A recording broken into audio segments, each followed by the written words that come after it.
ഈശോ മിശിഹായിൽ ഏറെ സ്നേഹിക്കപ്പെടുന്ന പ്രിയ മാതാപിതാക്കളെ, സഹോദരങ്ങളെ, നമ്മൾ വായിച്ചു കേട്ട രണ്ട് വചനഭാഗങ്ങളും ഒരു ക്രിസ്ത്യാനിയുടെ ജീവിത വീക്ഷണം എപ്രകാരമാണ് എന്ന് കൃത്യമായിട്ടും പറഞ്ഞു തരികയാണ്.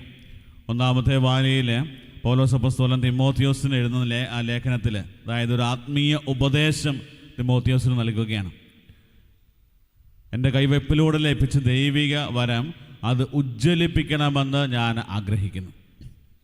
ഒരു കൈവെപ്പിലൂടെ ലഭിച്ച ആ വലിയ കൃപയുടെ അഭിഷേകത്തിൽ നിലനിൽക്കണമെന്നുള്ള കാര്യമാണ് പ്രത്യേകമായും പൗലോസ്ലീഹ പറയാൻ വീണ്ടും ഓർമ്മപ്പെടുത്തുകയാണ്. നിങ്ങൾ സ്വീകരിച്ചിരിക്കുന്നത് ഭീരുത്വത്തിൻ്റെ ആത്മാവിനെയല്ല, സ്നേഹത്തിൻ്റെയും ശക്തിയുടെയും അതുപോലെ ആത്മനിയന്ത്രണത്തിൻ്റെയും ആത്മാവാണ്. അതുകൊണ്ട് ക്രിസ്തുവിന് സാക്ഷ്യം നൽകുന്നതിൽ ഒരു മടിയും വിചാരിക്കാൻ പാടില്ല, ലജ്ജിക്കാൻ പാടില്ല. നിൻ്റെ ജീവിതം മുഴുവനും ഇതുപോലെ ഇതിനെ സ്നേഹിക്കുന്ന ക്രിസ്തുവിനെ പ്രഘോഷിക്കാനായിട്ട് വിളിക്കപ്പെട്ടതാണ് എന്നുള്ള ഒരു വലിയ ഒരു കാര്യം തിമോത്തിയോസിന് പൗലോസ്ലീഹ പറഞ്ഞു കൊടുക്കുകയാണ്. പ്രിയപ്പെട്ടവരെ, ഇത് തന്നെയാണ് നമ്മുടെയൊക്കെ ജീവിതത്തിലും ഓരോ നിമിഷവും നമ്മൾ ചെയ്യേണ്ട കാര്യം. നമ്മുടെയൊക്കെ ജീവിതങ്ങളിലേക്ക് മാമോദിസായിലൂടെ കൂദാശകളിലൂടെയൊക്കെ നമ്മുടെ ജീവിതത്തിലേക്ക് വരുന്ന ഈ കൃപ ചോർന്നു പോകാതെ അതിനെ ഉജ്ജ്വലിപ്പിക്കുന്നവരായി നമ്മുടെയൊക്കെ ജീവിതങ്ങൾ മാറണം.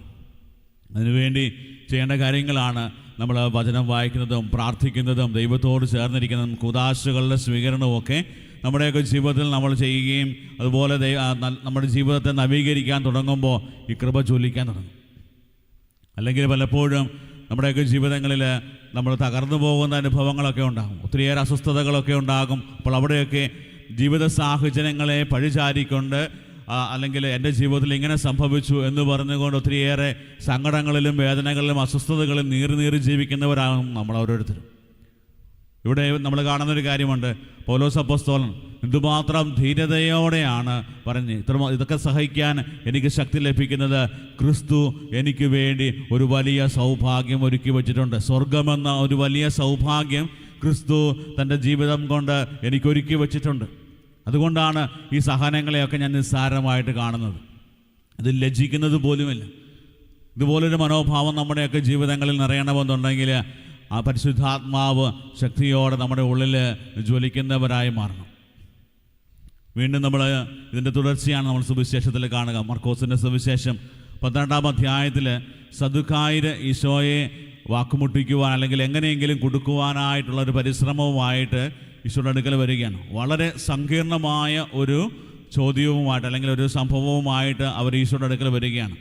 കാരണം സദുക്കായരെ സംബന്ധിച്ചിടത്തോളം അവർ യഹൂദ മതത്തിലെ ഒരു പ്രത്യേക ഒരു ഗ്രൂപ്പുകാരാണ്. അവർ പുനരുത്ഥാനത്തെക്കുറിച്ചോ അല്ലെങ്കിൽ മരണാനന്തര ജീവിതത്തെക്കുറിച്ചോ താല്പര്യം കാണിക്കാതെ അതിൽ വിശ്വസിക്കാത്തവരാണ്. അതുകൊണ്ട് ഈശോയെ എങ്ങനെയെങ്കിലും പരിഹസിക്കാനും അതുപോലെ നിയമത്തിൻ്റെ മുമ്പിൽ കൊണ്ടുവന്ന് ഈശോയ്ക്ക് കൊടുക്കേണ്ടതായിട്ടുള്ള ശിക്ഷയെ കൊടുക്കാനായിട്ട് എങ്ങനെയെങ്കിലും വാക്കിലും പ്രവൃത്തിയിലും കൊടുക്കാനായിട്ട് പരിശ്രമിക്കുന്ന ആളുകളായിരുന്നു ഇവരെല്ലാവരും. അങ്ങനെ ഇവർ ഈശോയുടെ അടുക്കൽ വളരെ സങ്കീർണമായ ഒരു കാര്യവുമായിട്ട് വരികയാണ്.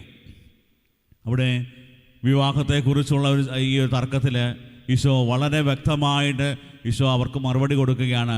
മരണത്തിന് ശേഷം എല്ലാവരും സ്വർഗത്തിലെ ദൂതന്മാരെ പോലെയാണ്. അങ്ങോട്ടും ഇങ്ങോട്ടും കല്യാണം കഴിക്കുകയും വിവാഹം കഴിക്കുകയും അല്ലെങ്കിൽ അങ്ങോട്ടും ഇങ്ങോട്ടും ഓടി നടക്കുകയും റിലേഷൻഷിപ്പൊക്കെ വെച്ച് നടക്കുകയൊന്നും ആൾക്കാരല്ല. മരണാനന്തര ജീവിതത്തിന് ശേഷം അത് അവരെല്ലാവരും സ്വർഗത്തിലെ ദൂതന്മാരെ പോലെയാണ്. ഇത് നമുക്ക് പറഞ്ഞു തരുന്ന ഏറ്റവും വലിയ സന്ദേശം എന്ന് പറയുന്ന കത്തോലിക്ക സഭയുടെ ആ ഒരു വലിയ പ്രബോധനമാണ്. അതായത് നമ്മുടെയൊക്കെ ജീവിതങ്ങളിൽ മരണം കൊണ്ട് അവസാനിക്കുകയല്ല, മരണത്തിന് ശേഷം നമ്മുടെ ജീവിതങ്ങൾക്ക് മാറ്റം വരികയാണ്. സ്വർഗത്തിലെ ദൂതന്മാരെ പോലെ ആയിത്തീരും.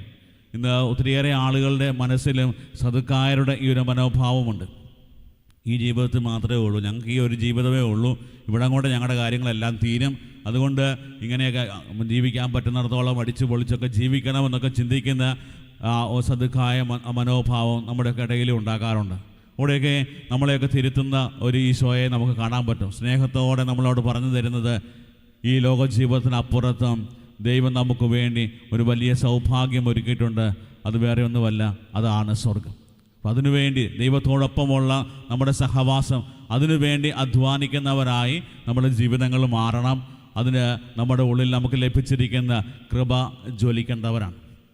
അതുകൊണ്ട് ഈ ഒരു പരിശുദ്ധ കുർബാനയിൽ ഈ വചനഭാഗം ധ്യാനിക്കുമ്പോൾ നമ്മുടെ ജീവിതത്തിലെ വില കുറഞ്ഞ മനോഭാവങ്ങളെ മാറ്റി നിർത്തുവാനും ദൈവം ആഗ്രഹിക്കുന്നത് പോലെ നമ്മുടെ ജീവിതത്തെ ക്രമീകരിക്കാനും നമുക്ക് ലഭിച്ച വിശുദ്ധ കുർബാനയിലൂടെയും കൂദാശകളിലൂടെയും നമ്മുടെയൊക്കെ ജീവിതങ്ങളിലേക്ക് നമുക്ക് ലഭിക്കുന്ന ദൈവത്തിൻ്റെ ആ ഒരു കൃപ ചോർന്നു പോകാതെ അത് ജ്വലിക്കുന്നവരായിട്ട് കാത്തുസൂക്ഷിക്കുവാനായിട്ടുള്ള കൃപ തരാൻ വേണ്ടി നമുക്ക് ഈ പരിശുദ്ധ ബലിയിൽ പ്രാർത്ഥിക്കാം.